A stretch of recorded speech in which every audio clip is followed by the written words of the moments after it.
모두의 창업 1라운드 활동 보고서를 심사위원 관점에서 중요하게 보는 부분들을 구조화하고 시각화해 가지고 클로드 코드를 활용해서 자동으로 한번 만들어 본 예시입니다. 그리고 클로드 코드로 만든 이 프롬프트와 AI 에이전트 그리고 스킬들을 클로드 코드 및 코덱스에서 여러분들이 자동으로 쓰실 수 있도록 이렇게 만들어서 배포용으로 제가 정리를 했습니다. 그리고 쉽게 사용하실 수 있도록 이렇게 HTML로 어떻게 설치하고 어떻게 사용하는지에 대한 가이드라인들을 정리를 해서 저희 정석비즈 커뮤니티 그리고 데이터베이스에 반영을 해 두었습니다. 그래서 이 배포용 코드를 쉽게 사용하실 수 있도록 이렇게 사용 방법들을 순차적으로 잘 정리해서 이렇게 HTML로 정리하고 이걸 저희 정석비즈 커뮤니티에서 공유를 해 드리고 있습니다. 그래서 지금 현재 모두의 창업 1라운드 평가를 앞두고 계신 분들은 한 번쯤 다시 한번 이 활동 보고서 작성법에 대해서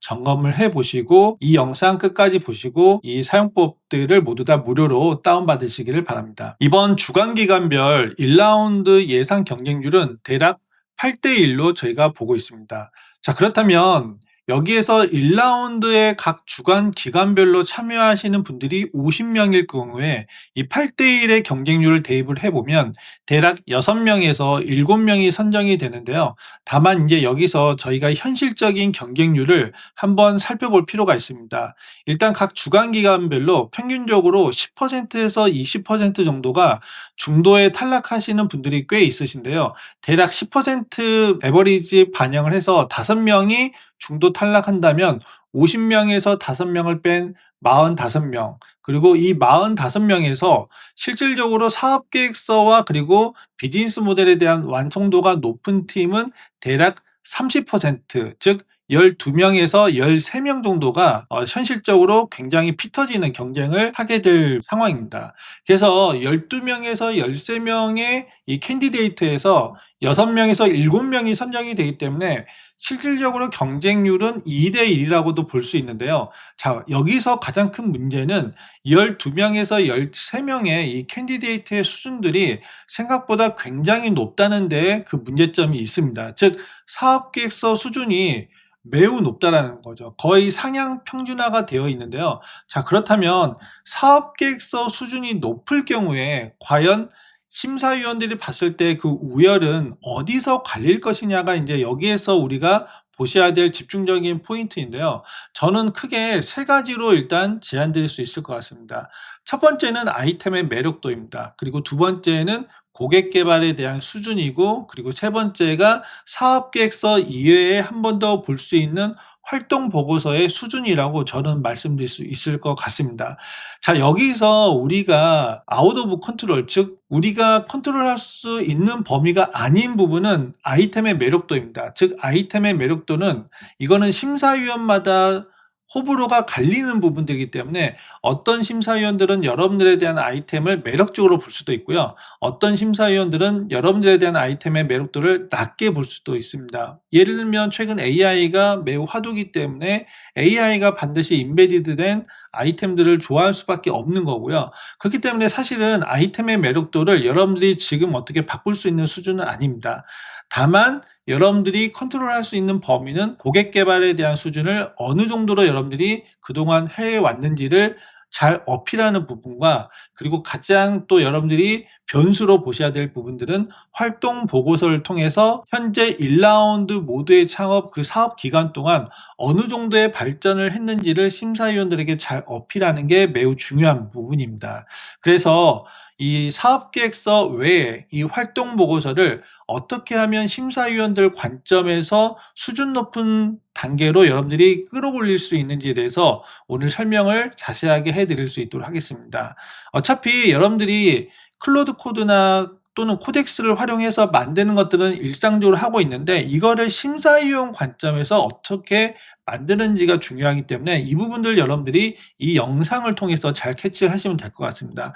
일단 첫 번째로는 서술형으로 가이드라인들을 받고 계신데, 제가 심사위원으로 참여를 한다면 저는 서술형을 별로 선호하지는 않습니다. 가급적이면 심사위원들이 빠르게 판단할 수 있게끔 개요식과 그리고 증거 중심으로 여러분들이 활동 보고서를 정리를 하시는 게 필요하고요. 그렇기 때문에 성과 중심으로 여러분들이 잘 어필을 하시고 이거를 심사위원들에게 한눈에 보이게끔 시각화하고 구조화하시는 게 중요합니다. 그리고 활동 보고서는 세 가지의 파트로 구성되어 있는데 저는 파트 1인 1대1 멘토링을 통해서 아이디어 고도화 과정에서 어떤 변화가 생겼는지에 가장 방점을 두시고 여기에 5장의 분량을 배정하시는 거를 추천을 드리고요. 그리고 그다음 파트로는 파트 3에 3장을 배정하고 파트 2에는 오히려 창업 활동 자금을 어떻게 썼는지에 대해서는 2장 정도 분량으로 가볍게 정리하시는 거를 권장을 드립니다. 그만큼 파트 1과 파트 3가 연결점이 있고 특히 여기에서 여러분들이 이 사업 기간 동안 아이디어 고도화를 어떤 식으로 해서 어떤 변화가 생겼는지를 심사위원들이 중요하게 보고 그 과정에서 AI 솔루션을 어떻게 사용했는지를 보고 싶어 하기 때문에 저는 이 2가지 파트를 좀 더 중요성을 높이고 작성하시는 걸 추천을 드리고요. 그래서 파트 1은 여러분들이 고객 개발 4단계를 가지고 작성하는 거를 추천을 드립니다. 그래서 1단계에서는 나는 타겟 정의를 어떻게 했는지, 그리고 핵심 문제를 어떻게 구체화했고, 그리고 2단계에서는 해결 방안을 어떤 식으로 내가 피봇을 했는지, 그리고 3단계에서는 내가 MVP 개발을 해서 고객 수요 테스트를 어떻게 해서 사업화 검증을 했는지, 그리고 4단계에서는 이 검증한 내용들 기반으로 나의 비즈니스 모델을 어떤 식으로 고도화했는지, 즉 결국에는 여러분들이 멘토링 전과 그리고 후의 변화를 이 4단계에 걸쳐서 정리하시는 거를 추천을 드립니다. 그래서 예시로 말씀을 드리면은 AI 도구에 대한 기본적인 아이디어인데 이게 검증 데이터를 갖춘 사업이다라는 거를 멘토링 후에 내가 변화의 포인트로 제시를 하고, 여러분들이 멘토링을 4번을 받으셨잖아요. 그래서 여기에서 멘토링 각 단계별로 여러분들이 고객 개발 관점에서 어떤 변화가 있었는지를 이처럼 프로세스적으로 제시해 주는 거를 권장을 드립니다. 그래서 1단계는 내가 고객을 좁히니까 문제가 매우 선명하게 정의가 됐다라는 관점, 그리고 2번째 단계에서 멘토링을 받았을 때는 인터뷰를 통해 가지고 내가 고객들의 문제를 해결하는 방안을 피봇을 통해서 기존 대체제와는 다른 방향으로 새로운 차별화된 해결책을 제시를 했다라는 것들을 여러분들이 제시를 해 주고, 그리고 3단계에서는 여러분들이 MVP를 만들거나 또는 프로토타입을 만들어서 만들기 전에, 즉 제품을 완제품을 만들기 전에 여러분들이 고객 수요를 검증했다라는 걸 통해서 사업화를 충분히 내가 사전 테스트로 검증했다라는 것들을 제시를 하고, 그리고 4번째 멘토링을 통해서 이 검증된 데이터 기반으로 여러분들이 비즈니스 모델을 고도화했다는 것들을 각 단계별로 증거 기반으로 개요식으로 정리하는 거를 강하게 권장을 드립니다. 그리고 파트 2는 여러분들이 이 사업 비용을 기간 동안 어떻게 썼는지를 여러분들이 제시를 하는 건데요. 단순하게 영수증 나열식으로 정리하시는 분들이 있는데 그렇게 하지 마시고요. 내가 이 사업 비용을 통해서 어떤 아이템의 변화에 기여가 되었는지, 즉 아이템 고도화에 기여를 어떤 식으로 했는지를 반영하시는 게 좋습니다. 그래서 지출 내역을 통해서 내가 어떤 활동을 했고 그리고 이걸 통해서 어떤 기여를 했는지를 하시는 건데요. 예를 들면 다음과 같습니다. 즉 여러분들 일반적으로 AI 구독을 다 하셨을 건데요. 내가 단순하게 AI 구독을 했다라는 게 끝나는 게 아니라 이 AI 구독료를 통해서 고객 인터뷰 47건에 대한 인사이트 도출을 했다라는 것들을 좀 더 구체적으로 예시를 한번 보여주시고요. 그다음에 여러분들이 대부분 이제 먹는 거 가지고 이제 많이 쓰셨는데요. 단순하게 내가 먹고 끝난 게 아니라 먹었을 때도 내가 고객 인사이트를 도출하기 위해서 또는 고객 수요를 도출하기 위해서 또는 고객 인터뷰를 하기 위해서 진행했다라는 점들을 최대한 증거 기반으로 도출을 해서 이걸 통해서 내가 이 사업화 고도화하는 데 있어서 기여를 했다라는 것들을 여러분들이 반영해 주시면 굉장히 좋습니다. 그다음에 인제 3단계가 또 이 파트 1 다음으로 저는 되게 중요한데요. 이 파트 3에서는 AI 활용을 어떤 식으로 했는지를 중요하게 보기 때문에 AI 활용을 그냥 단순하게 했다라는 걸 그치지 마시고요.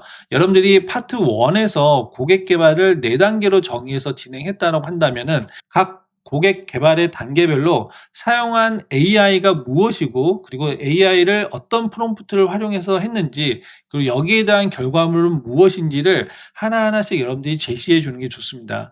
그래서 예를 들면 1단계에서 내가 타겟과 문제를 데이터 기반으로 좁혔다. 예를 들면 데이터가 고객 인터뷰를 통해서 인사이트를 도출할 수 있고 그 인사이트로 나의 타겟 고객의 프로파일을 정의할 수 있고 타겟 고객들의 핵심 문제를 정의할 수 있잖아요. 그러면 이런 것들을 내가 AI 솔루션을 활용해서 어떻게 프롬프트를 했고 그리고 여기에서 증거 자료가 어떻게 나왔다라는 것들을 보여주시는 게 좋고요.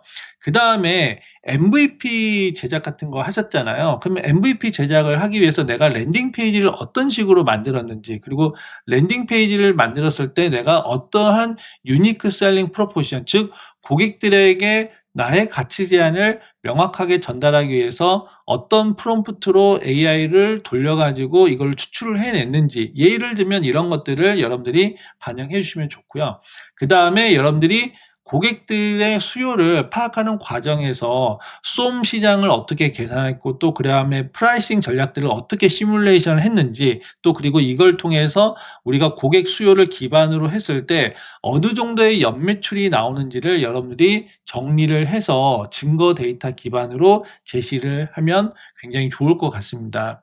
그래서 제가 정석비즈 커뮤니티와 그리고 노션 데이터베이스에 이렇게 1라운드 활동 보고서에 대한 클로드 코드로 만든 예시 결과물과 그리고 클로드 코드 스킬과 에이전트를 모두 다 무료로 올려놨으니 이거를 여러분들이 활용하셔 가지고 뭐 코덱스나 또는 아니면 클로드 코드를 이용해서 여러분들의 활동 보고서를 한 번 더 정리해서 심사위원 관점에서 어필을 잘 하고 있는지를 한 번은 점검하시고 이 14일 오후 4시까지 여러분들이 제출을 하시면 될 것 같습니다. 그래서 활동 보고서는 단순한 보고서가 아닙니다. 그래서 여러분들이 1라운드 사업 기간 동안 이게 굉장히 짧으면 짧았죠. 거의 한 2개월 정도의 짧은 시간이지만 이 2개월 동안 내가 아이디어를 고도화하기 위해서 어떤 노력들을 했고 이 노력이 단계별로 멘토의 멘토링을 통해서 어떻게 고도화가 되었는지를 순차적으로 잘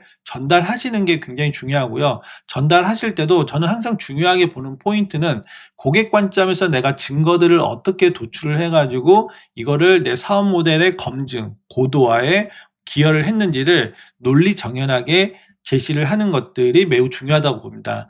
그래서 저희 정석비즈를 통해 가지고 모든 자료들을 무료로 받으시고 이거를 활용해서 여러분들의 합격률을 단 1%라도 높이는 기회가 되면 매우 좋을 것 같습니다. 그러면 다음 영상에서 또 인사드리고 다음 기회에 뵙겠습니다. 감사합니다.